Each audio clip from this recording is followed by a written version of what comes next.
مبتلا شدن و فهمیدن تمام مزه و لذت هر نعمت الله. هم میگفتن که طبیب ها وقتی سوال میکردن او حرارت بلند شده علامت و نشانی آن است که به پاندمی گرفتار شدگی و کرونا ویروس گرفتار شدی. یکی از نشانهش که عمیق کرونا ویروس چیه، نه بو را میفهمی نه مزه را میفهمی. اگر خدا همین نعمت گیرد تو میدونی عسل خورده‌سی یا خاک خورده‌سی. پروردگار اگر این مثلا احساساتی که در نوک انگشت‌های ما و شما هست برادرای عزیز، وقتی این احساسات رو ببینیم هم گرمی رو میفهمیم هم خنکی رو میفهمیم، هم حتی زن و اگمل فرق میکنیم بدنشا. اینکه اگر خدا این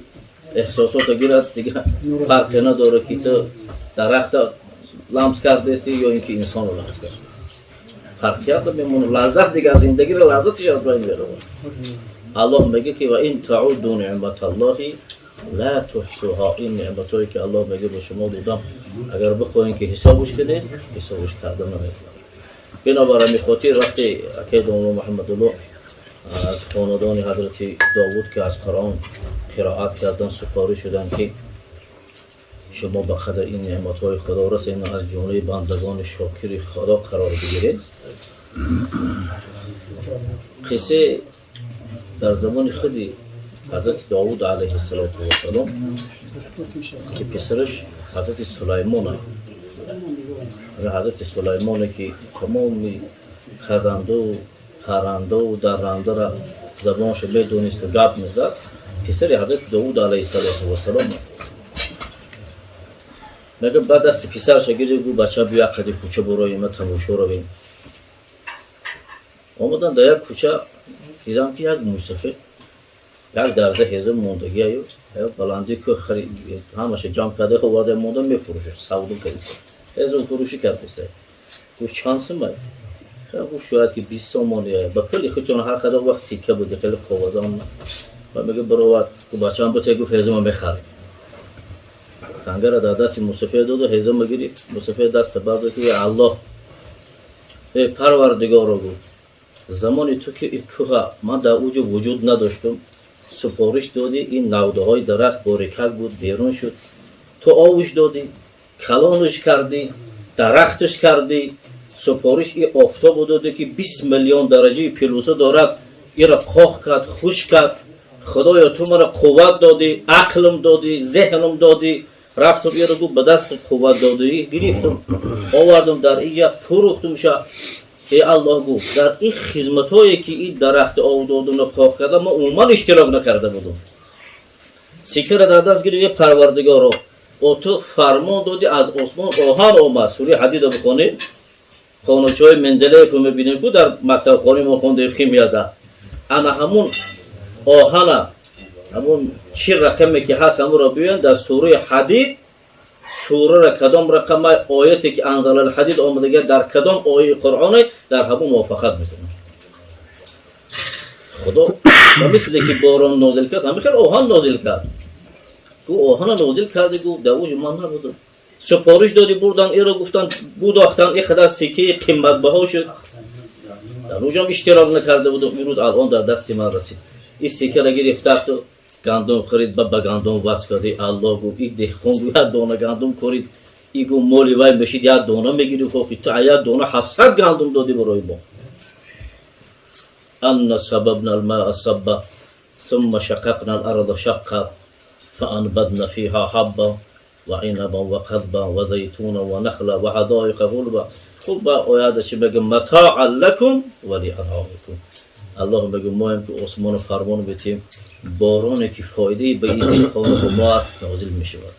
خدا این آفات‌ها رو برداشته کنه. ببینیم یک باران میاد فکر رو بکنیم که این باران فایده ده یا ضرر ده. چقدر برادرها خانه هاشون خراب بود. هر بارانی که بیاد رحمت خدا برای ما و شما باشه. او دوستا برادرایی که امروز از این باران های زیاد ضرر دیدن خداوند اولا صبرشون بتید در عوضی که هر چه دست دادن خداوند از خوب براشون نصیب کنه تا برای همین ما بازمانده ها عبرتی در زندگی ما باشه. آسمان فرمان میشد باران به فایده دهقان نازل میشود دهقان دانه که تربوز گندم کرده خودش خواه اگر خودش وابستگی داشته باشه سحر بعدی بمدود میبینن 98 گرم ده بالای دانی تربوز کردگیش بوده من دهقان بگی دانی تربوز تو مگه دیگه خودت فخر افتخار میکنی که تو هستی یا میرو شد هر گیاهی که از زمین روید وحده لا شریک له بود هر گیاه که بیرون میشده به توحید خدا به گفته غیر از خدای وجود نداره وحدانگی خدا را اقرار میشه این نوده ها رو هم برای پروردگار خیر روز میشود میری تربوز ببین چقدر سرخ یک بار باغ مدروی یسقی من ماء واحد از یک چشمه آب میخورد در یک باغ چند نمود انگور چند رنگ چند مزه سیبش هم باشد هم میخیل ناکش هم باشد هم میخیل این دلالت به قدرت خدا را یگانگیش بکنه الله میگه این میوه ها را همه را برای شما من میتو متاع لکم ولی علامکم تربوز میگیرین دلحقی شیرینش میخوری پچاکش میبری حیوانات میخورن هم برای شما طعام است هم برای حیوانات چارواهاتون طعام است کارخانه خدا رو ببینید چیکار میکنه این نعمت ها رو برای ما و شما فراوان و پروردگار میگه که ایره گندمش خودو میخوره علف کاوش حیوانات میخورن چارواها میخورن خدا در این کاریدنی در برآمدنی در پزاندنی این من کارخانه رو وجود نداشتم خدا این نعمت ها رو برام دادی وقتی میارد آسیا و گندم آرد میکنه کشی همسرش میارد همسر حیزم در داخل تنور که وقتی که گریان میشه و علنگه میزند بم میاد بگی الله ای رو بین در سوره واقعا مستکو افرائیتم نار التي تورون اانتم انشأتم شجرتها ام نحن المنشئون الله میگه آتشی که تو علو کرده این قدر گرم شد دیدان این قدر تسبان این خمیری کردگی همسری طرف خزاند این قدر بمزه شد این آتشی علو کی افروخته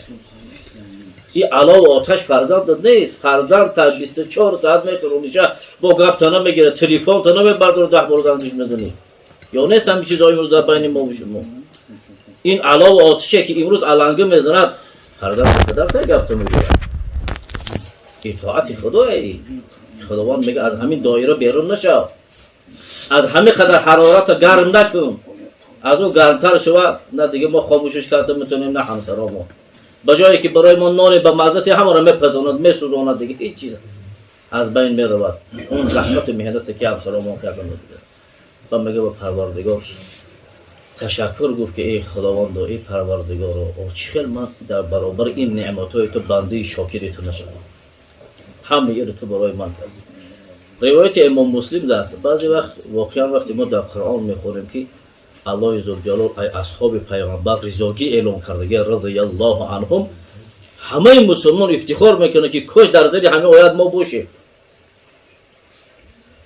لیکن ناامید نشویم ما در حدیث داریم که انس بن مالک رضی الله تعالی عنه روایت میکنه میگه رسول خدا صلی الله علیه و سلم گفتن که ان الله یرضى عن العبد خداوند راضی میشود از بندش کدام بندش کدام وقت او بنده چی صفت دارد چه عمل دارد که خدا روزگیش اعلان کرده و مثل اصحاب میگه ان یاکل اکلتا فیحمده علیها هر بنده که وقتی یک لقمه حلال میخورد میگه الحمدلله به زبان شکر خدا میگه به جوارحش خدا رو عبادت و اطاعت میکند فقط به الحمدلله ما شاکر خدا شده نمیتونیم هم زبان وقتی الحمدلله میگی هم این جوارحی که خدا داده تا بندگی خدا رو بجا میاری او یشرب شربت فیحمد علی